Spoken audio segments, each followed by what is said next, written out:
Okay, so you need to know what it means to be function family. Basically, you have your parent functions, and you can move these around. You can add to them, subtract to them, square them, whatever. You can do things. You can make these graphs move around, and but they're all basically the same. Okay, just like you all. You come from your parents, and you have all their characteristics and more, right? You're different. Okay, and then you're different from your brothers and sisters. So. Um, The basic parent functions, though, the way you can tell is that, you have a y or f of x equals, and then there's just that thing. Now, constant means that would be like y equals 2. And that would be this one. Y is always 2.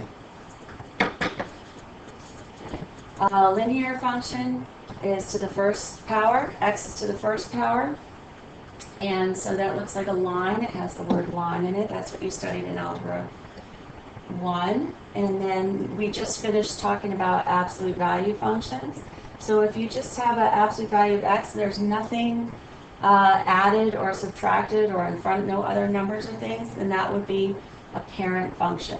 And notice that the vertex, right, that's the vertex, is at 0, 0, right? And here, this parent function went through the origin, 0, 0. We're not going to talk about greatest integer functions this year, but we are going to talk a lot about quadratic functions, all right? And that's where you have x to the second power. So linear is to the first power, quadratic is to the second power. And it has this shape, and the vertex is at the origin, all right? That's the parent function. And notice it's just an x squared, and that's it. Nothing in front, nothing in back, nothing inside, just x squared. We can have x to the third power, and that would be a cubic function. All right, and it looks like this. Notice, it goes through the origin.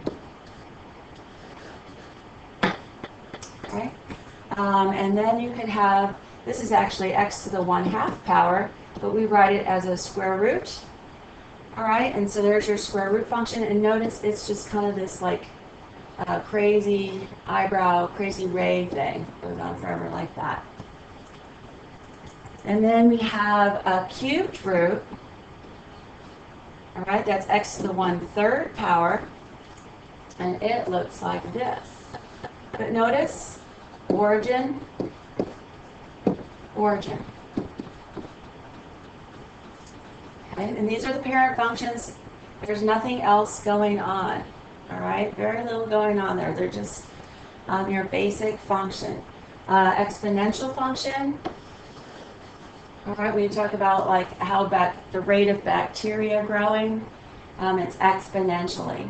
Population growth, exponential. And notice what's weird. The x is the exponent. Right? All the other ones, the x was the base, the exponent was numbers. Now you have 2, a number, right? Those flip. So you have 2 to the x or something like that. So that's exponential. And then this would be a log function. All right. And then this is a reciprocal function. You have 1 over x. All right, again, the reciprocal is where it's flipped, right? All right, that's the inverse. And so if you do that, it looks like that. All right, and then if you have a rational function, rationals are fractions. Right, like 1/2, that's a rational number. 4 over 1, that's a rational number.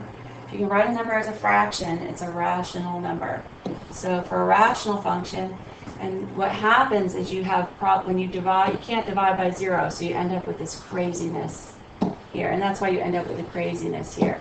All right, in your denominator, if you try to divide by 0, that causes problems. So rational functions look kind of like that. Reciprocal look like that. All right, and they have something we're going to talk about later called an asymptote. All right, this line here that the asymptote, and we'll talk about that third quarter. So now we're talking about transformations. All right, you like your transformers, right? They change into, you start out with something, you start out with your parent function, and then it changes into something else. That is, you can do that with equations or transformers, okay? There's different kinds of transformations. Some are called translations, where the shape is exactly the same, right? It has the same exact shape. That's a translation. Vertical means up and down, right? So what we're doing here, remember f of x is y, so we're taking our y values and we're adding to it. We're adding a number, like y plus 2. All right, so my y values are all getting bigger. So that would move it up 2, right?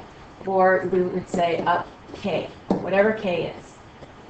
All right, here again I have y minus 2, so that's going to go down 2. All right, or in general, you could say it's going to go down k. Now we have a horizontal. Horizontal means left and right, right? Horizontal is left and right. It's a translation, so the same shape. All you're doing is moving it to the left or to the right. And notice that it has to do with the x value. We have x minus h. So I'm taking x and I'm subtracting 2. I'm making the x's smaller. If I make the x's smaller, it actually has to move, it's going to move to the right, 2. So it's kind of opposite of what you would think.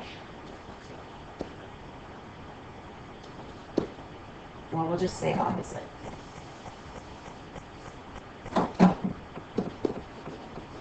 We always think of minus as leaning to the left, but if it's minus 2, you're going to move to the right. And so that would be right, whatever h is. Okay, and again, I have inside my parentheses, x is being, or a number is being added to, oops, I wrote the same thing. A number is being added to it. So let's say I added 2 in here. So that would move, remember it's opposite, so I'm going to go left 2, or that would be left h units. Okay. A reflection also keeps the same shape, but it goes over the x-axis or the y-axis. What this is going to do is it's going to make all the y's opposites. Right? The y's are going to be opposite. So if you have a y over here, oh, no, that would be x. I have a y here. If I had a positive y, now it's going to be a negative y. Okay, I better erase that. Okay, so what this is saying, minus y, so if I originally had this guy, if I reflect it, it's going to be a negative y. And so it's going across, this means it's going across, just say that it's reflection. What you would write down is that it's a reflection across the x axis.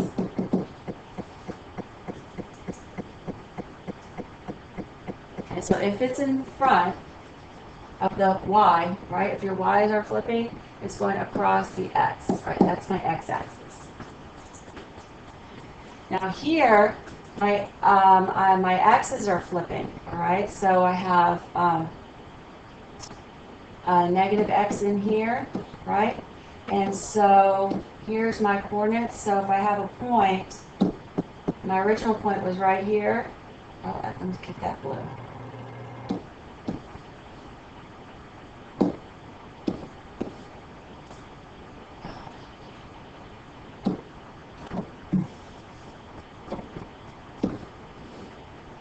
So my original point's right here.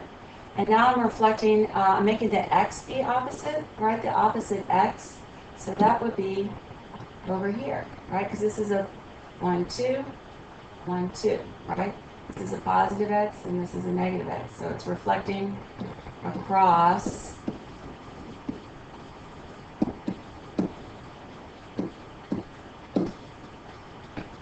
the y-axis.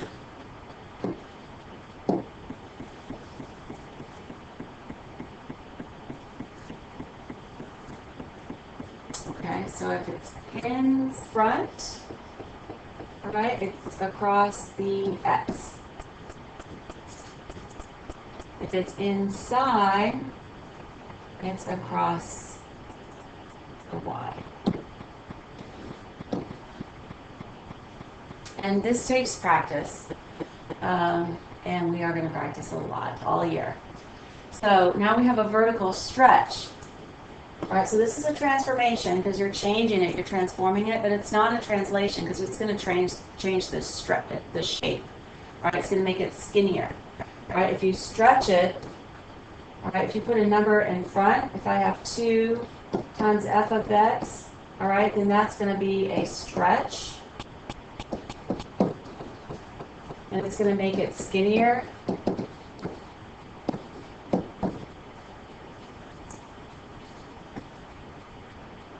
All right. And if I have a fraction, right, this means it's a fraction in front. If I have 1/2 times f of x, it's going to be a compression.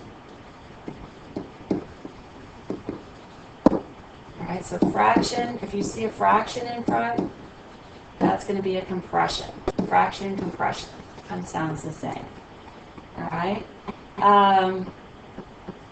And what that does is it makes it flatter. Or if you compress something, it's going to be flatter and wider.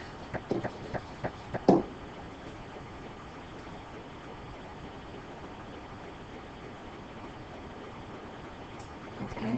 So, and we'll do this on the calculator. If you type these in on your calculator, you'll see the differences. Now, if we are going to list the transformations, so we'll do a couple of them, and then you can try them on your own and then switch to another video to check your answers. So we have, if we start here, right, look at the parent function is a x squared, right? My parent function is y equals x squared. All right, so it's a quadratic, right? So the transformation would be, well, first let's name it. So that's a quadratic function. And what's the transformation? Well, the transformation is, if you look at the outside, this +4, I've got a +4 on the outside. All right, so what's that going to do? That's going to make my y's get bigger, right? So that's going to move it up 4. Okay, and then if I look inside, that's what's happening with x. I see that I've got an x minus 2. Okay, so remember that means it seems like a -2 should be left 2, but that's going to move it to the right 2. And if you graph it on your calculator, you'll see that it moves to the right. So you can always just put this in your calculator, exactly your transformation in there, type that in, and see how it moves. All right, because we know the parent function would be at the origin, right? It would be at 0, 0. So you just watch, you check out that vertex, right? And in this one, you'll see on my vertex, it went to the right 2, and it went up 2. And then you can see it's like that on your calculator. So you don't have to memorize, but it certainly saves you a lot of time if you do. All right, so now the next one is the square root of x, right? Our parent function would be y equals the square root of x. So that is my square root function.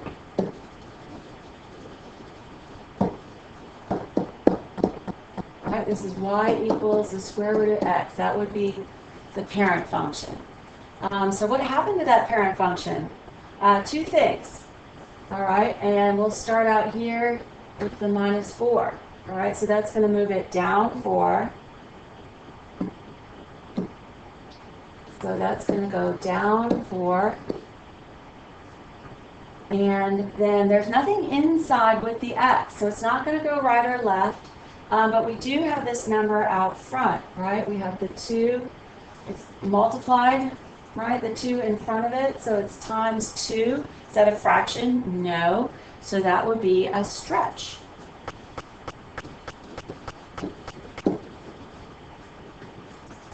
All right, by a factor of 2.